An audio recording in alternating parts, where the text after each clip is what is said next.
Welcome to The Mountain Gardener with your host, Ken Lane. Gardening can be challenging, but with Ken's tips, tricks, and local advice, you'll reap huge rewards.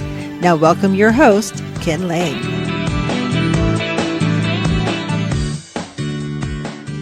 And welcome to this week's edition of The Mountain Gardener, your host, Ken Lane, here every week talking about the landscapes of northern Arizona. And we are in the growing season now. Things are growing fast. In fact, some things are going on. The grasshoppers hatched this week. So you folks in the valley area, you know what this means. I mean, that to Paulden, to Skull Valley, to Prescott Valley, Cordes Junction, the ground can become, it looks like the ground is moving as pestilence called grasshoppers starts crawling across, eating everything in their path. Well, at first, they look innocent. They're just tiny little things, and you'll walk across the field and the weeds, and it's almost like seed heads are coming off of the grass or the weeds. It's not. It's little tiny fry stage grasshoppers, and so as they eat, they basically grow up to be monsters. I just saw this week in the garden center a 4-inch grasshopper. It was ginormous. Now, most of the hatchlings are very tiny yet. This is the perfect opportunity, especially if you've had issues out in the past with the grasshoppers eating your stuff, or they get on the east-facing wall of your house or barn, and they just gather there by the hundreds. This is not good. They eat your stuff. I mean, they eat your vegetable, flower, tree, shrubs. They eat everything. They deserve to die. And there's one way to really do it effectively and organically. This is important if you've got kids and pets and you're just worried about the environment in general. There's a bait out that is basically, it looks like Wheaties. They've laced wheat with a virus that grasshoppers are deathly afraid of. The great thing about a virus is that it spreads throughout a population until it just affects everything in their path. Well, grasshoppers, this product, let me get it out of the way, is Nolo bait, N-O-L-O. Comes in a 1-pound sack. A pound covers an acre. Usually I'll take a pack home myself and I'll spread it around the outer edges of my property line. And then I'll save some in reserve so I can reapply in a month or so. Because typically we can have 1, 2, 3 hatchings of grasshoppers in our area. And that's why they can crescendo and get so bad. Well, on big acreage, especially things like ranches, or I'd say acre and above, where you've got this wildland interface, or you've just got wild properties where grasshoppers just start there and they start coming in at you. There's always this pressure to come and eat the gardens or take over the fields or get in the pastures or eat your vegetables. I would sprinkle the barbed wire fence line, the outer perimeters of my property line, with Nolo bait. And I put it in little piles, mainly by the fence post or up where it can stay dry and just there tantalizing the grasshoppers. They'll come, they will be attracted to it. That's why you don't want to put baits inside of your garden, because they'll be drawn into the garden. If anything, you want to draw them out of the garden for this bait. So you want to pull them away on the outside of your gardens around your fence lines. Put it down there. They will actually eat it. And they don't die immediately. What happens is the virus gets within their stomach and they stop eating. It takes them several days to die. And so, but the thing with grasshoppers is if they happen to lay more eggs, those eggs they lay in the ground in your gardens are also infected with that virus, so they don't come back at you. And grasshoppers are cannibals. They will eat each other. When they find a dead comrade, they go, oh, there's a free meal. They start eating on each other. Sometimes you'll see several grasshoppers around a dead carcass. Well, that virus gets to the next. It just keeps pulsating waves through the population. That is the most effective way to affect grasshoppers. It only affects grasshoppers. If you have chickens, it doesn't affect chickens. If it doesn't affect birds, doesn't affect dogs, the virus only affects grasshoppers and crickets. Those are the only 2 things. Very, very selective, very effective. And it keeps going. I've gotten up to a couple years effectiveness just by applying it at the right time. The problem most people have with Nolo bait is they wait too long. They'll wait until the grasshoppers are huge and they're being overrun, and it still works. It just takes so long to work that they think it doesn't work. It takes weeks to work instead of days. And so the secret is putting it out while the hatch is on. I would say now is the time. Now, by the end of June, put no-low bait around your yard where you think you're going to have grasshoppers, and it will start to affect your property and those properties that connect or touch, especially if you got a neighbor that never weeds. Oh my gosh. That's just a fire hazard and a grasshopper hazard. They should. Well, you can put some no-low bait on the edge of that, and it'll at least affect the grasshopper and cricket populations. That's one thing that I've noticed just this week. Some other things that I'm doing, just my own garden. My name's Ken. We're just friends, and we're talking over the back fence. We're neighbors. Just here's some things that are working for me, and I think it will work for you as well. I'm cutting back my bulbs. The daffodils, they're a spring thing. They collapsed this week. They're about when the pansies collapse, the daffodils collapse. Well, they're ugly-looking, mangy things in the garden. They're bringing me down. So I went through and I just cut them off right at the base as low as I could. And I composted the leaves. So don't let things like that bring you down. My iris, I had the old spent flower stalk. I went through and I took the pruners and I cut back the flower stalk. Now there, I do like the green spiky leaves that come up, kind of very erect and stiff in the gardens. They look very handsome, very good. So I keep those. You do want to keep the foliage on your bulbs while they're green. You want to keep them up so that they can create the photosynthesis, because they're actually making the bulb for next spring now. And so the daffodil flowers for next spring, they're in the bulb right now. They're going to hibernate until next spring, and then they'll come up. That's the way they're going to work. Well, the foliage kind of died back, and so it's over. Get rid of the ugliness. Clean them up. The iris. The spent flower bulb does nothing for you.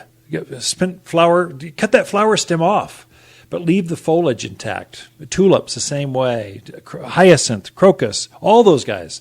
I think you can clean those up. Some things that are to come, lilies are coming up.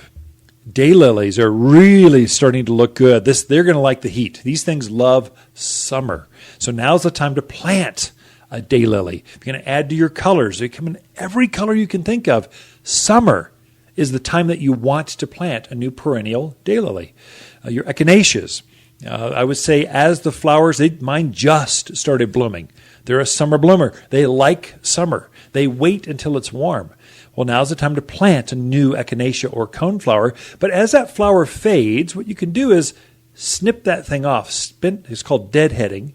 You can cut it off, and now that plant will not focus on seed. Right now, they'll put all their energy into a spent flower and let it turn to seed, and all the energy will go to seed. Well, if you cut that old flower off, it won't be allowed to make seed. So it'll go, oh my gosh, I didn't make my seed. I won't be able to populate. I won't be able to reproduce. I better set a new flower. So you got to think like a flower sometimes, and that's how they're trying to get to the stage where they can make seed, so they can spread like wildflowers throughout your gardens. Well, just deadhead them. I would say that with gaillardia, with salvia, with all your perennials, especially those things that come back every year. Keep them deadheaded, keep them fertilized. So I'm adding some flower power. It's liquid fertilizer to my flowers. As I clean them up, I give them some flower power, and they just pulsate waves of flowers throughout the growing season. It's just amazing. My salvias, or meadow sage, they're in full bloom, and they will be in bloom for the next probably month. As they fade, now this is entire, I've got patches 10 by 10 by 10 of nothing but ankle-high purple flowers spread throughout the yard. They're just gorgeous. The hummingbirds love them. Just animals, nothing eats them. The dogs love to roll around in them, so they come out smelling like sage. It's just a great plant for the backyard, for our backyard. Probably would be for yours as well. But as that thing gets done blooming, I'll take the mower, the weed whacker, the hedger, and I'll just whack off all of those purple flowers. I'll fertilize them. They'll get done. I'll fertilize them about the time the monsoon season hits, here in another 2-3 weeks. I'll go ahead and cut them back, fertilize them, and they will just come right back. They'll erupt with brand new purple flowers again. Oh, it's a good year. Colors are really starting to shine. Got a lot in store for you. Let's have Lisa come in the studio and answer your garden questions right after this. You've been listening to The Mountain Gardener with Ken Lane, owner of Waters Garden Center in Prescott. Join him every week for timely garden advice right for the gardens. Visit Ken where he can be found throughout the week at Waters Garden Center in Prescott. Hi, Waters with the plants of the week and our gold dust rosemary. You're guaranteed to be the only gardener in the neighborhood with this new variety rosemary in gilded edges of gold. Striking when spilling over raised beds and pots. Loves the heat generated against driveways and bright courtyards. Same zesty culinary delight in a colorful twist for under $10. Waters Garden Center, 1815 Iron Springs Road in Prescott, where people who love new culinary herbs, they love to shop. New to the area with your dream home on the inside, but surrounded by boring? A castle surrounded by rock is just so bland, but we can help. At Waters, we have a team of plant experts ready to dress up and decorate even the most boring of landscapes with something fresh, new, and evergreen. Plus, we deliver and plant for you. Designer plants with the experts to help you beautify your new abode. Waters Garden Center, 1815 Iron Springs Road in Prescott. You've been listening to Ken Lane, the Mountain Gardener. Green thumbs learned while working in the Family Garden Center. Now welcome back to the Mountain Gardener. And we are back with Lisa Waters Lane in the studio. She brings your garden questions each week and just what's going on in the neighborhood. So you can learn from your neighbors quite often. So welcome to the studio, Lisa. Thank you. Nice to have you. This has been a busy week at the Lane Casa. We volunteered to watch the grandkids, at least two of them. Right. So we've had the boys, Christopher, who's 8, and Josh is almost 5. Yep. For a week. They're a delight. Next time I offer to do that, just slap slap me. You don't get any work done, that's for sure. You're working at like 50%. So they wake up and start talking, chattering, which is great. Oh, they're good. Yeah, what? Tell me about this. What's going on in this? Why are you doing that? Where are you going? And it's nonstop until they go to bed. Mm-hmm. It's amazing to watch, and they're like sponges. They can repeat. I swear, one of them, the oldest, has got photographic memory or something. One smart cookie, but they're wonderful boys. They're fun to have around. You just forget how much energy it takes to have children that age. I can say that if you want to engage grandchildren, let's say 12 and under, 10 and under, something like that, I bought some Indian arrowheads online. Okay, you can get them. They're cheap. I mean, like 50 cents, or they're like a dozen of them for, I think I got 36 of them for $20, something like that. Anyway, they're cheap in Grandpa's world. And I went out and I buried them in the yard. I didn't quite bury them. I got them where they're under the dirt, but they're seen from that kept them busy for days. They still go out every day and go look for more arrowheads. It was such a success that I bought more. Oh, my. Now I'm going to put them in the front yard, the backyard. They'll just go outside and look for arrowheads. Get out of here. Go.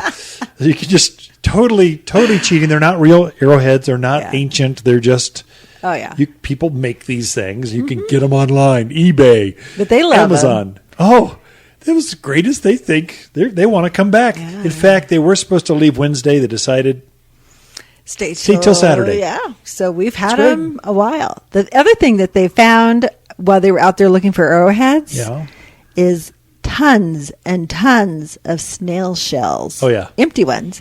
But I was like, oh, my goodness, I didn't even know we had snails down there. I had put some bait out, so I'm sure there were a lot of them. They're starting to overtake the backyard. And I think that's part of having a pond and irrigation and mature landscapes. They're just places for them to hang out. So that's put that on people's radars. Yeah. The snails are out.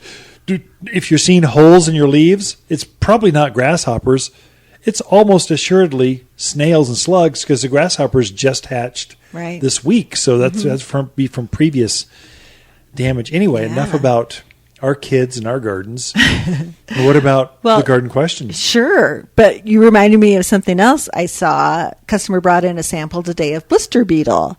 And it's kind of early for blister beetle. Wow, I was a little already? surprised, Yeah. but definitely blister beetle's kind of a gray beetle with little black spots all over it. They can also have they can be striped. There's a few different kinds out there, but boy, they are voracious. Was there a swarm of them? Who brought it in, and what was the symptom, or What was the symptom?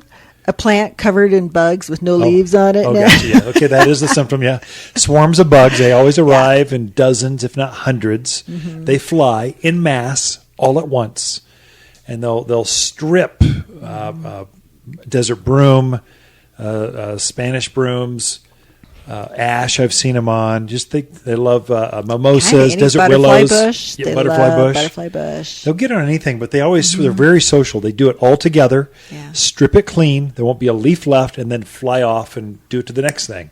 You never know where they're going to fly. And normally they don't show up until later in the monsoon season, so I don't know what that means. I have no idea, but they're Be aware. out there. So What to do, spray them with the multi-purpose Yeah. insect spray right away.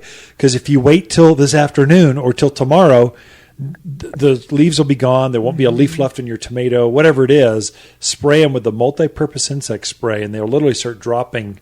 Yeah. As you hit them, they'll start dropping. Also, be aware if you slap them, blister beetle, if you get any of their inner guts on you, you just accidentally slap one on the back of your neck or something, it will leave a welt. yeah, If it gets in your horse hay, the Bad. horses eat them. Bad, It can bad. kill the horse. So this is dangerous. Not dangerous, but just you don't be want to just cautious. ignore them. Yeah. I would say you definitely. Yeah. It's one you'd want to get rid of. That's one, too. If your neighbors are seeing this is early enough, they have another 4 months to get worse from here.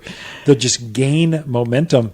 Have whatever you're going to spray for them. If you think you might be, if you've ever seen or heard rumors of blister beetles, have your spray ready. Don't react. Come to the garden center, get your spray, be taught how to do it, then get Right. the spray, then go back. And you want to have it in the garden shed or in the garage, ready to go now, because you want to react within minutes, not hours with Right. the blister beetles. Definitely. Not to put the fear of bugs in you, but you should be afraid of blister beetles. They're bad. They're kind of nasty. And I always tell people with the Waters multi-purpose spray, I always tell them it's a good one to have in your arsenal and just Yeah, have true. it so you're ready, because it treats so many different varieties and types of insects.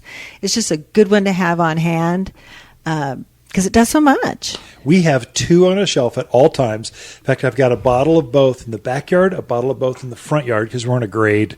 And I don't want to go uphill to go get the stuff. It's good for we you. have heavy gardens in the back. There's vegetables and flowers in the back. The more smaller gardens are in the front, but that's where all the containers and stuff are. We always have triple action. That's an organic, neem oil-based contact spray. So if you got aphids, small things, thrip, small. So I sprayed triple action on our autumn joy sedums. They had aphids on them. Aphids. I just sprayed them. And they were gone instantly.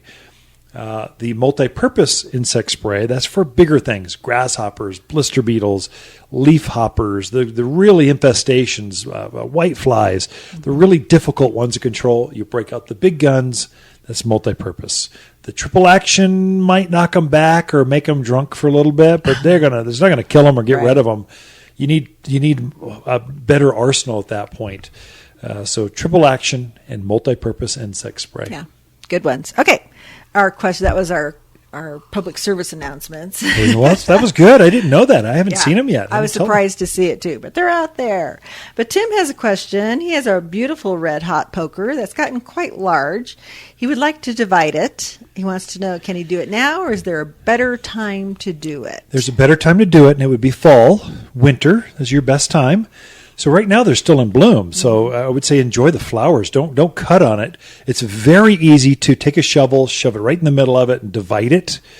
It's got a very fibrous, large root mass. It could be a little difficult to do, but you can definitely do it. But your timing's going to be better when it's cooler. Right now they're actively growing. Let it grow. You'll put it in through so much damage, through much trauma, Stress. that it'd be better to wait till, I would say, November, December, January, February, somewhere in there. That's your best time to. And when you do transplant it, come in and talk to us. We'll tell you how to do that. You want to aerate or add some mulch to the new location so you have some drainage because that's a drought-hardy plant. Then you want to water it in with root and grow when you're all done. That's a transplant shock thing, and that'll help it start rooting out. There's a little technique to it, but it's a bit early. Yeah. Wait before you divide your perennials yet. Okay.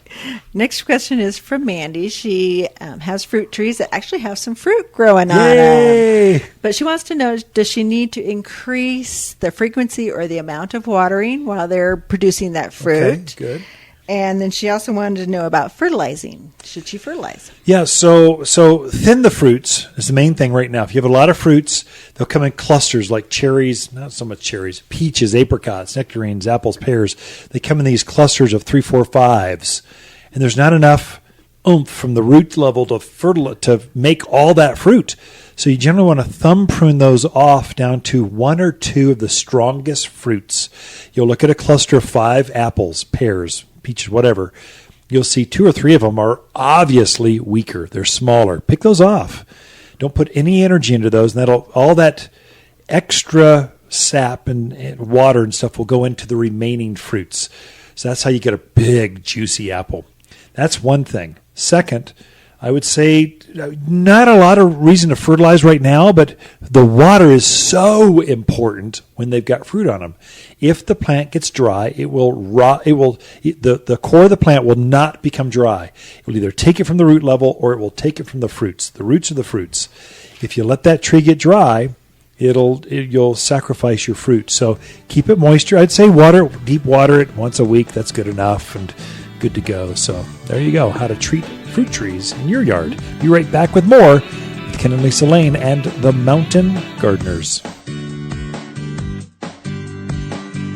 You're listening to Ken Lane, a.k.a. the Mountain Gardener. Ken can be found throughout the week in Prescott at Waters Garden Center. Listen each week as he answers timely garden questions unique to mountain gardens. Hi, Lisa here with the plants of the week and our dwarf blue plumbago. If you can't grow blue plumbago, it's time to move to the city. This perennial ground cover is quick to spread and puts up with a lot of abuse from dry soil to neglect. The peacock blue flowers are held wide and very prominent against the small bronzy green foliage. Grows in any kind of garden, all for $11. Waters Garden Center, 1815 Iron Springs Road in Prescott, where people who love easy perennials, they love to shop. Gee, my flowers just bloom too much. Said no one, ever. Hi, this is Ken at Waters. We had a crazy winter and everyone's ready for flowers in the garden. Waters Flower Power is made specifically for Arizona that gives flowers that extra boost to burst into bloom. It's an energy kick in the plants. Get ready for roses that rule, peppers that pop, and tomatoes that triumph. More power to the flowers with Flower Power at Waters Garden Center in Prescott. You've been listening to The Mountain Gardener with local expert Ken Lane. Join the conversation every week as he answers timely garden questions. Email Ken a question directly from your phone to his desktop through the web at watersgardencenter.com. That's Waters with 2 T's, gardencenter.com. Now welcome back your host, Ken Lane. Another tidbit that can really help you, especially if you're folks in brand new houses, okay, it's a while before your landscape becomes mature enough. But those of us that have more mature, like Lisa and I, we've been in our house 15 years. The landscapes are mature. We're always adding some things. We decorate pots and we're keeping things. Mainly it's a maintenance thing. Don't let things weed and spread out where we don't want it. And then keep the trees and shrubs down to a size that is proportionate to our landscape. So this week, what I did is I summer pruned. Now, a lot of you have not heard of summer pruning. But if you've got a fruit tree up against the fence line, let's say you're in Prescott Valley, these smaller lots, Kingman, you're in these small lots where you've got this beautiful orchard thing going on in the backyard. Well, you don't want 20, 30-foot trees. You want them to be in that high middle teens. That's a good size. You can easily get to them and pick the fruits. It doesn't get above the fence line, really above the roof line, really, when it gets out of proportion. It doesn't overhang into the neighbor's yard. Well, summer pruning is the secret to keeping plants smaller. That, and I just got done pruning my forsythias and lilac. So those things that bloom in the spring. You let them bloom, then you prune them back late spring, early summer. Well, now's the time.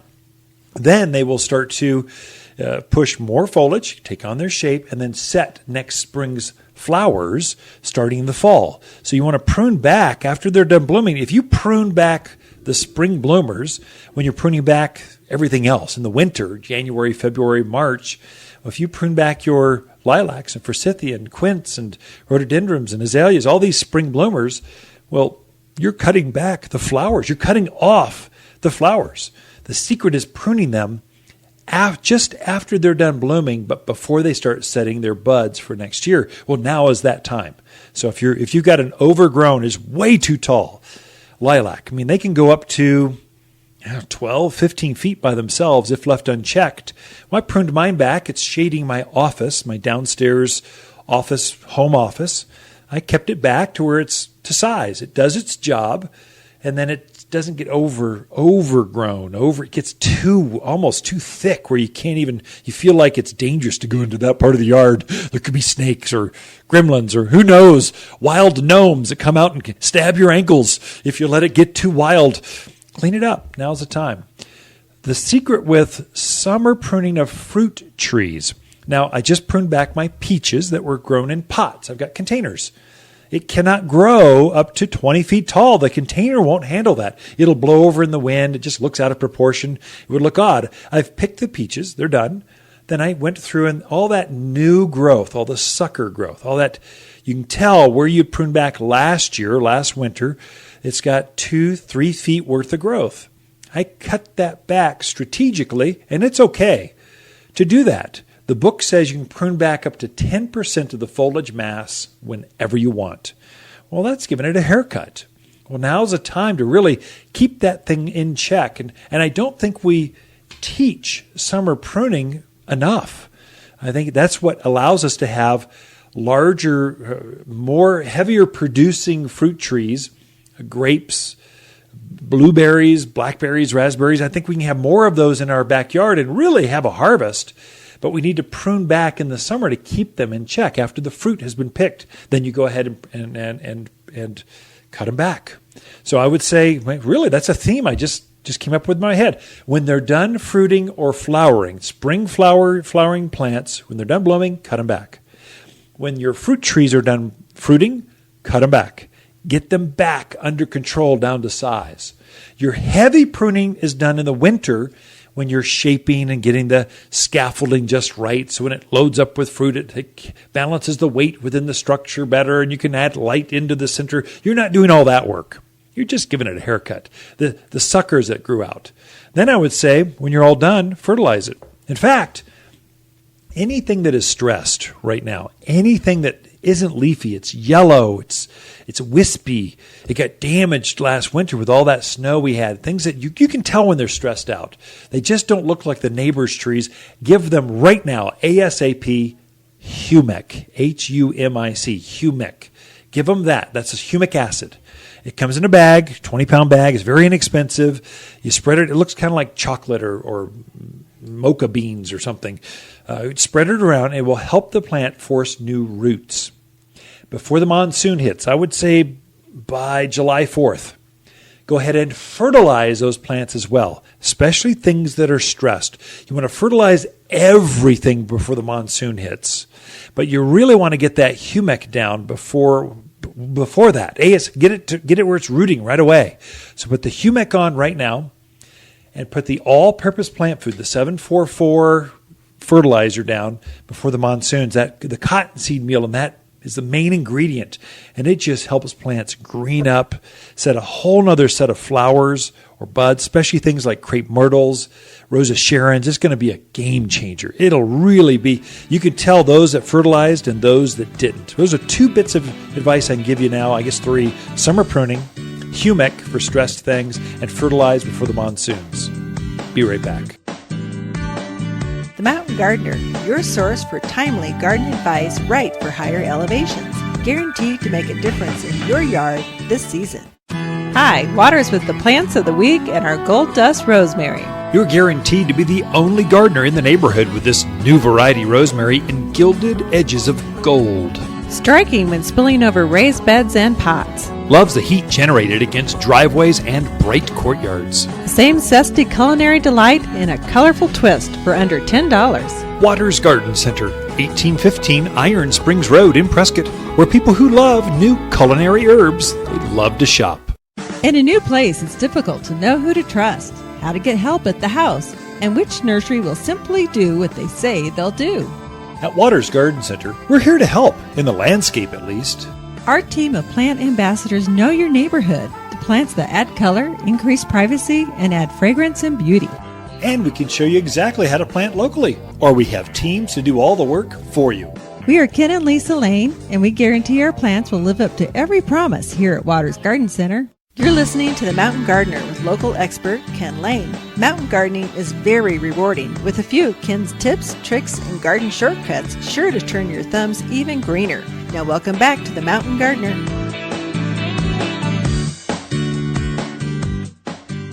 And we have Lisa Waters Lane back in the studio. She's my favorite guest. Actually, you're my only guest usually, just because so many guests are hard to pin down date-wise, time-wise, and get them on the air. And you never know what kind of quality you're going to have, whether they're going to stutter. I just know what I'm going to get. Just you know what you're going to get. Put her in the hot seat, and I might stutter. She'll share stuff that is interesting. Well, I try. Can't guarantee it. I like being in small rooms with you that are soundproof and with That's not microphones. soundproof. Anyway, so what do you got we should share the news. You want to tell everyone? My Father's Day gift you got me was, I know you got it for you, but basically I'm taking credit for it. Oh, good. You should do that. We got a new little puppy. A lot of our listeners may know we lost our little Scottish Terrier back in January. Yep. And we kind of wanted to wait because spring here is crazy busy and who has time for a puppy?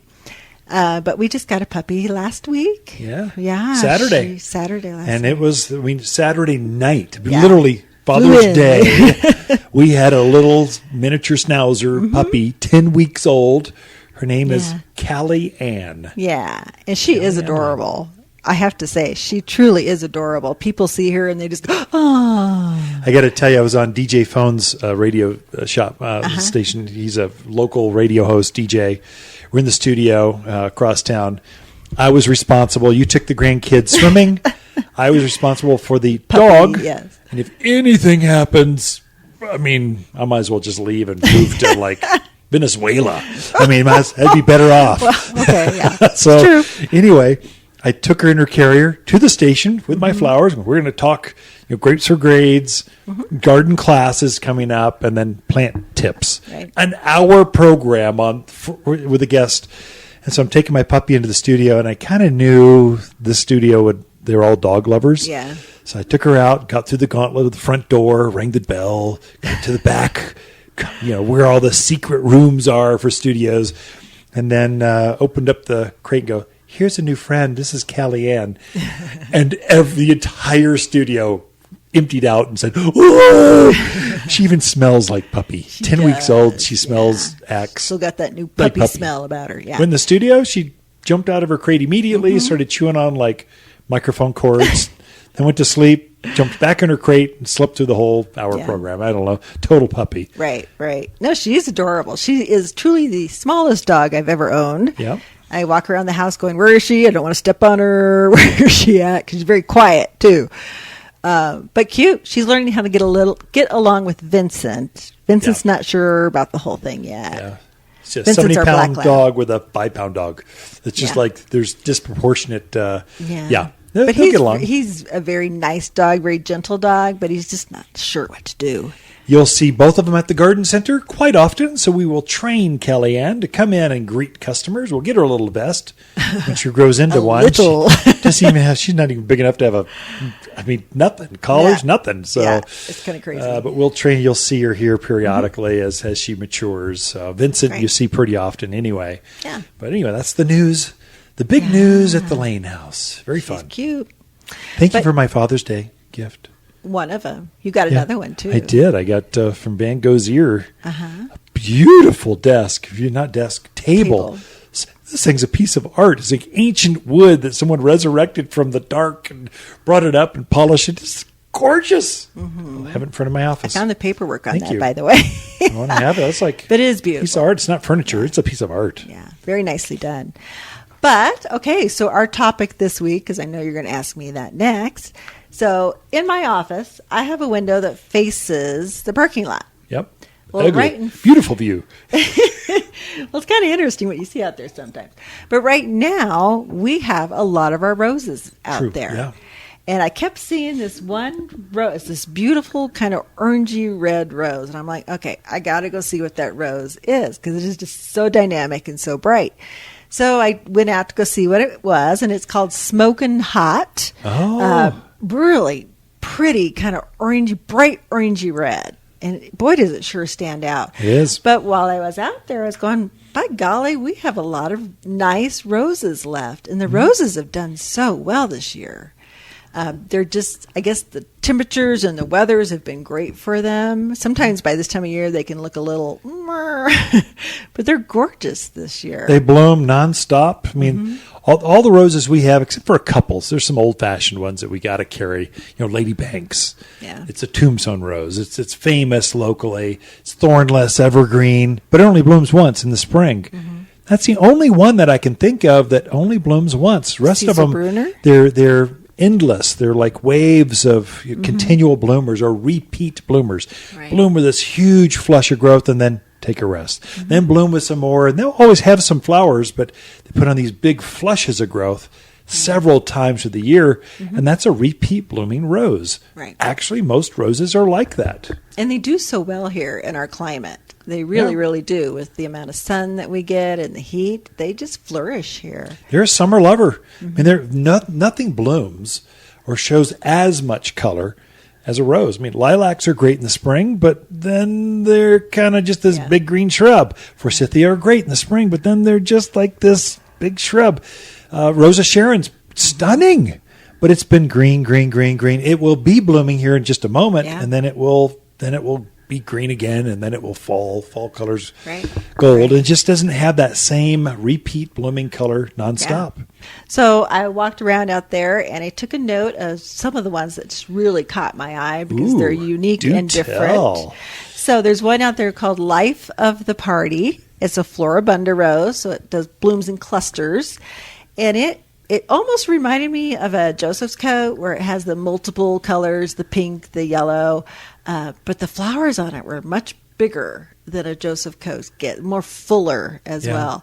But just really, really pretty, kind of a cream to peach to pink to yellow. Neat. Oh. New one. And in bloom, so it's out there. Full bloom. You know, floribundas remind me of like fireworks. Yeah. It's a long stem rose, but instead of one rose on the end, one big rose, it has a firework rose, just kind of erupts in multiple roses all at once at the end of that cane. So, I mean, hybrid teas are the sexy ones. They get all the claim to fame, but really floribundas are better in the landscape for showmanship. There's one out there, another floribunda called Arctic Blue. Ooh. And I'm like, well, why is it called Arctic Blue? It's not blue. And I still don't know why they call it Arctic Blue. But when it first, the bud forms, it's a really dark purple. Oh. And then it kind of lightens up. You mean blue. Okay. And as it progresses, it opens and ages, it turns from dark purple to white. It's finally white at the end. Wow. That's kind of stunning. And it's a floribunda, too. It's really, really pretty. Just great. It's a new one out this year. It's actually a new Generally, blues are more fragrant as well. So really pretty. The other one that really caught my eye there was called Cashmere. It was a deep, beautiful, rich red and just a really full blossom. And I think it's actually a shrub rose, so it's grown on its own rootstock. It's part of our Easy Elegance series of roses, but just absolutely gorgeous. I was like, I want to cut all those buds off and bring them in right now. Yeah. Cheryl's like, no, leave them be. You should mention the Easy Elegance series. We've got an entire new series of shrub roses in that are really easy And they're elegant. They're truly what they say. And there's no special prune. They self-prune themselves. They repeat bloom on their own wood. If you get a harsh winter and they get nipped back to the ground, they come back true to their name. Right. And they're usually very disease resistant. Very. I mean, black spot, mildew, bugs. They don't worry about that. Right. Whereas your hybrid teas and some of these others, they do. They're more. You need to be a gardener to grow those. Yeah. One other quick one I want to mention was called Top Gun. It's more of a single old-fashioned, but really pretty red and crazy disease resistant. There again, it's one of the newer varieties out. Yeah. Really, really If you've been afraid to grow roses before, there's so many new varieties, and we've got experts that know. We're famous for our roses that we grow. Come talk to us. We can show you how to actually put together a stunning rose garden or just a stunning rose in the front of your gardens that are so easy to grow with. So, Lisa, thank you for featuring the roses here at Waters Garden Center. Be right back.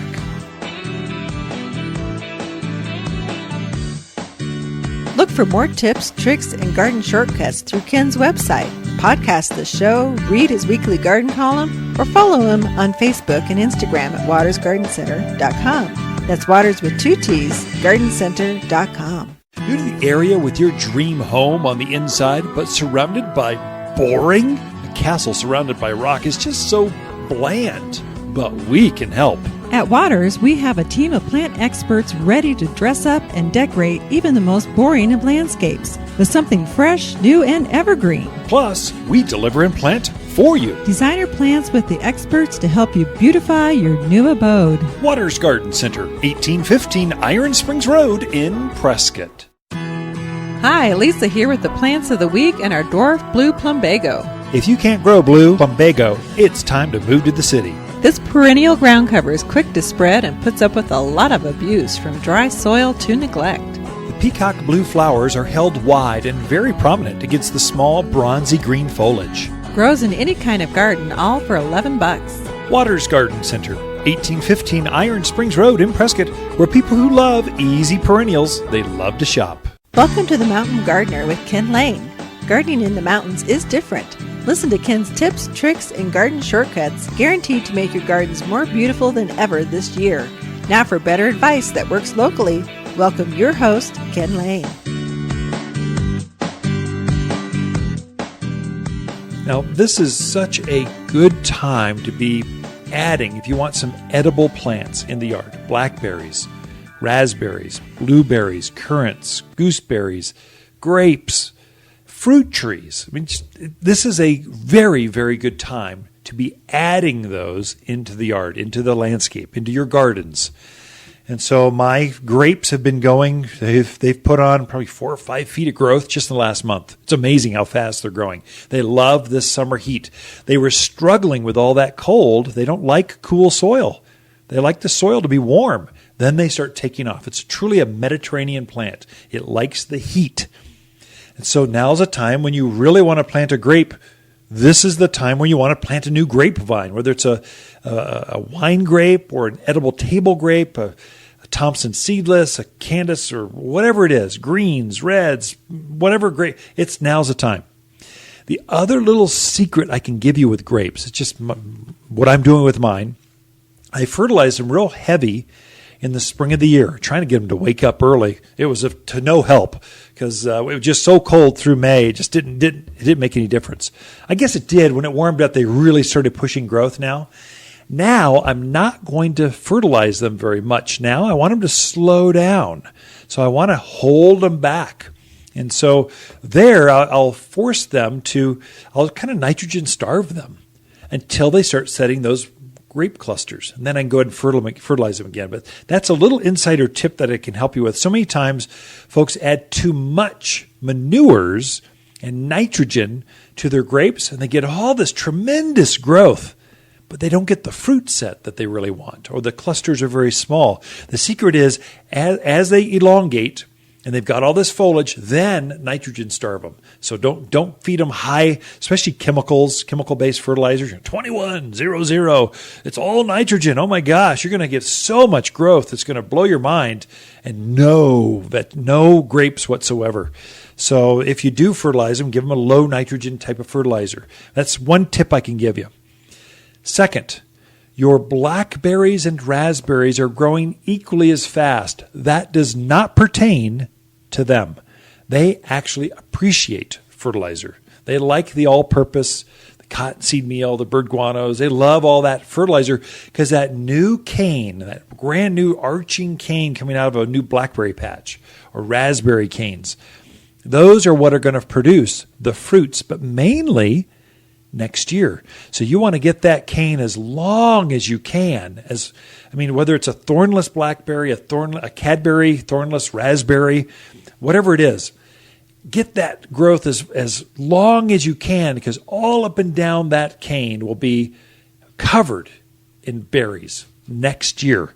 There's some new varieties out like Prime Gem. We're introducing newer varieties that will actually produce berries on this year's wood, this year's growth. That's generally unusual. What it does, it produces some berries on this year's wood, and then it produces a lot of berries next year on that same cane. That's really how these new varieties are coming in.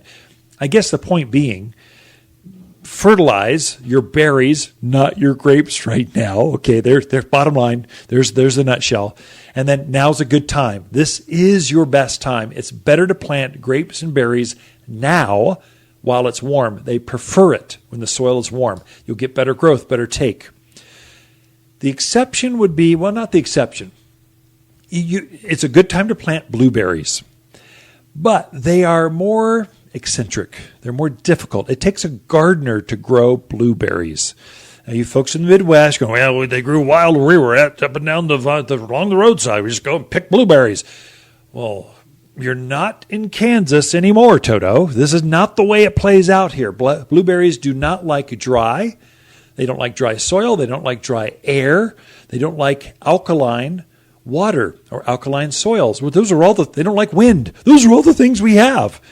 With those, I've had very good luck with blueberries, and here's my secret with those. I don't plant them in the ground. I'm tired of watching them go yellow, struggling with all the alkalinity. Your water is the enemy with blueberries. Blackberries, they love it. Raspberries, they're great. Grapes just thrive on our water and our soil. Put them right in the ground. They'll do great. Blueberries, our water is so alkaline, every time you water with a drip system or with a hose, it starts to turn that water more and more alkaline, and they just start to yellow. They'll drop their fruits. They just look wispy and thin, and they're struggling. You can tell they're anemic, and you're going, what's wrong with you? What I found is I had great luck by planting them in containers or in raised beds. There I can load up the soil where they're going to be planted in with potting soil. A good potting soil the main ingredient, the most expensive ingredient, is peat moss. Peat moss is very acidic, and so you can counteract all of that alkaline water just by surrounding the roots with peat moss. And a good potting soil drains really well, and so all those minerals that gather up in your water, the soil is able to flush that out better. With that, your berries grow better. They keep their green, almost a green-blue state, and they'll produce larger fruits for you. That's the insider tip that I can give you with blueberries specific. I don't think you have to worry about currants, gooseberries, grapes, raspberries, blackberries, any of those, any kind of fruit tree. Don't even worry about it. It's mainly those blueberries. That, and I've got to get something off my chest. You poor folks from California, listen to me. Don't turn off. Wait, I'm not putting you down. I love Californians. They're good for business. They buy a lot of houses and pay cash. They got money to put nice landscapes in, not cheesy landscapes that are cheap and on the nickel and the dime. You're putting nice stuff in. But folks, you cannot plant an avocado here. It doesn't winter over. Stop asking me for avocados. We don't grow citrus in the mountains of Arizona. That's a desert thing. You're not in the desert. You're up in the mountains where you're surrounded by pine forests and junipers. Stop asking me for Meyer lemons. That seems to be the theme this week. So they don't grow here. They go, well, they grew where I came from. I'm going, well, I know where you came from just by the question you asked. Plant an apple. They do better here than they ever dreamed of where you came from. Plant a pear. Plant a peach, a cherry, not an avocado or a citrus. They just don't grow up here. They'll do fine through the summer. But come this winter in January, they're going to collapse. Really, by November, they're going to collapse and die, and they will never think of coming back to life again as long as they just won't. The winter will kill them. Citrus will go down to about mid-20s if you're lucky.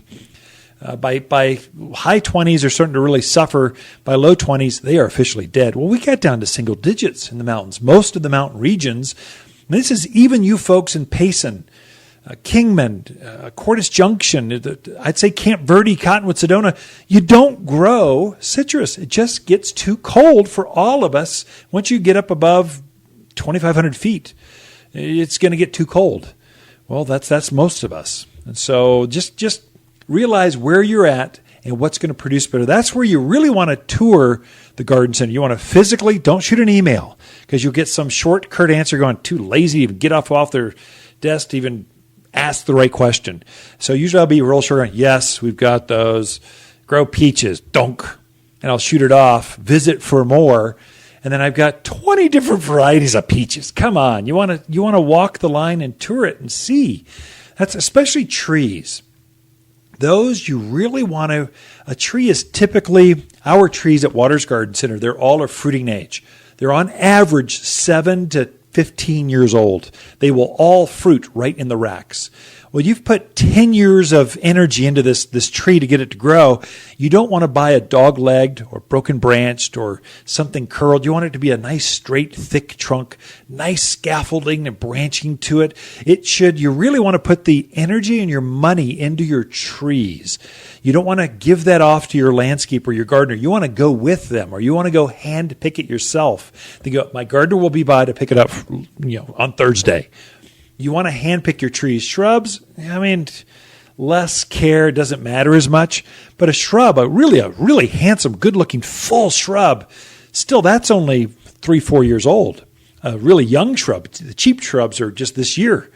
So you've got you've got time to correct an ugliness to that. But a tree, once a tree is ugly, it stays that way. It never grows its way out of it. So hand pick, not just your fruit trees, your shade trees, your evergreens, hand pick those so you know what you're getting when it goes in the ground.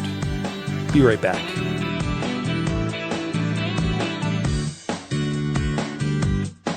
You're listening to local garden expert Ken Lane, the owner of Waters Garden Center. He can be found throughout the week at Waters Garden Center, located in Prescott at 1815 Iron Springs Road. Thanks for tuning in to The Mountain Gardener. Hi, Waters with the plants of the week and our gold dust rosemary. You're guaranteed to be the only gardener in the neighborhood with this new variety rosemary in gilded edges of gold.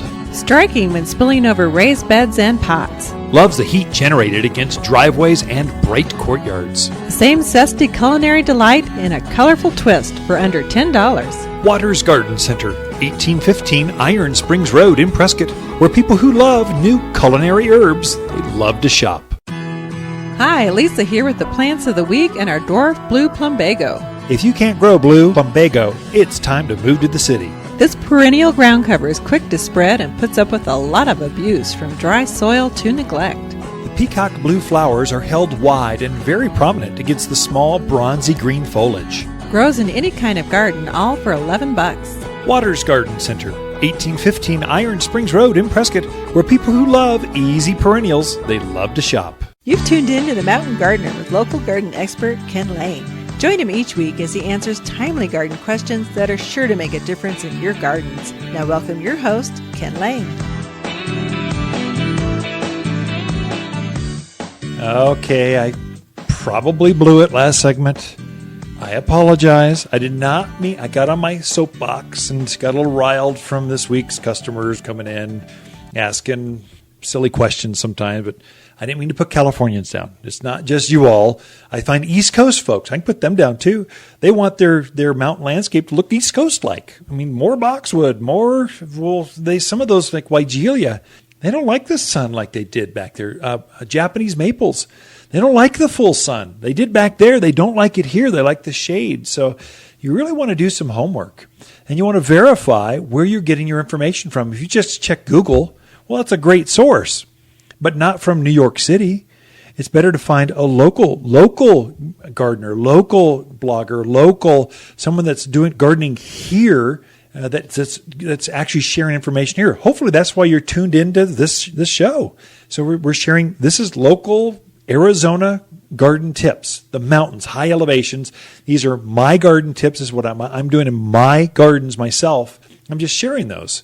And so it's hard to come up with an hour show every week. Oh my gosh. I'm just sharing with top of mind what I've been doing in my own gardens, what I'm planting, what I'm doing. And so hopefully that will translate to some success in your garden. Gardening is not 100% always going forward in the right direction. Sometimes you do go backwards. You have to start over again. My goal with this is if you do make a mistake, at least you're making a mistake in the right direction. You're going forward. You're never going backwards 100%. You might be going off a little bit, but you can correct and bring things back around. And these are living, breathing things, plants. And so you have to work with them. So that's some things. We do go into detail with that. Right now, we've got garden classes starting up. And so please come. They're free. They're made to up your game so you're just better right away. Next week, we've got a class on animals. How do you deal with javelina? You didn't have those. They're a southwestern phenomena. Deer, rabbits, antelope. That's a southwest phenomena. So we've got, how do you deal with that? So how do you deal with animals coming into your gardens? What plants do they not eat? How do you keep them out? That kind of stuff. Repellents we'll go over, that kind of stuff. The next week, that's Friday the 28th, animal resistant plants. What's eating your garden? July 6th, that's a Saturday at 9:30. It's containers that bloom like crazy. Lisa will teach that class. She's got a flair for container gardens. She's got that floral. She made her way through college as a florist. Well, that translates very well to great style in your containers. Then July 12th, I'll probably teach that class. That's a Friday at 3:30. It's juicier fruits, grapes, and berries. And what we kind of went over last segment, but how hands-on. Here are the varieties, and here's why you want to plant this one. Here's how you plant a grape, a blackberry, a raspberry, a fruit tree. Go over into detail. July 20th, easy growing roses. How do you get more flowers? This is great rose country. They love summer. This is when they should be rock stars in the gardens. They should be in full bloom. Here's how you get the most blooms out of them. So that entire class series, the whole summer series is there. It's at watersgardencenter.com. Please take a look and come. It's free. At the very front, you'll see classes. There's a green button that just says hit that and boom. All the classes will be there. For those of you that follow us on Facebook, love that. There's like 9,000 of you. Thank you.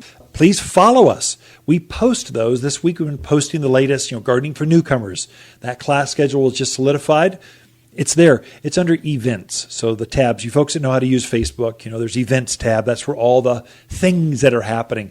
And then a personal invite. The 30th of June, Lisa and I host a Grapes for Grades fundraiser after hours here at the Garden Center. There's a fee for that one, but all the money goes to the kids, the POSD Math and Reading Clinic. Their summer program. We fund that entire thing with this event, June 30th, Grapes for Grades, 5 to 8. Tickets are $50. It's the greatest garden party you'll go to all season. It's just fun. Anyway, throughout the week, Lisa and I camp out here at Waters Garden Center. Please, we love helping fans of the show or just friends in the garden. In a new place, it's difficult to know who to trust, how to get help at the house, and which nursery will simply do what they say they'll do. At Waters Garden Center, we're here to help, in the landscape at least. Our team of plant ambassadors know your neighborhood, the plants that add color, increase privacy, and add fragrance and beauty. And we can show you exactly how to plant locally, or we have teams to do all the work for you. We are Ken and Lisa Lane, and we guarantee our plants will live up to every promise here at Waters Garden Center. If you want a more fruitful garden, increased success in your landscape that just feels better, then tune in every week to The Mountain Gardener. Years of tips, tricks, and garden shortcuts are guaranteed to make your gardens nicer than ever. Listen to this podcast or read Ken's weekly garden column by visiting watersgardencenter.com. That's Waters with 2 T's, gardencenter.com. Thanks for tuning in.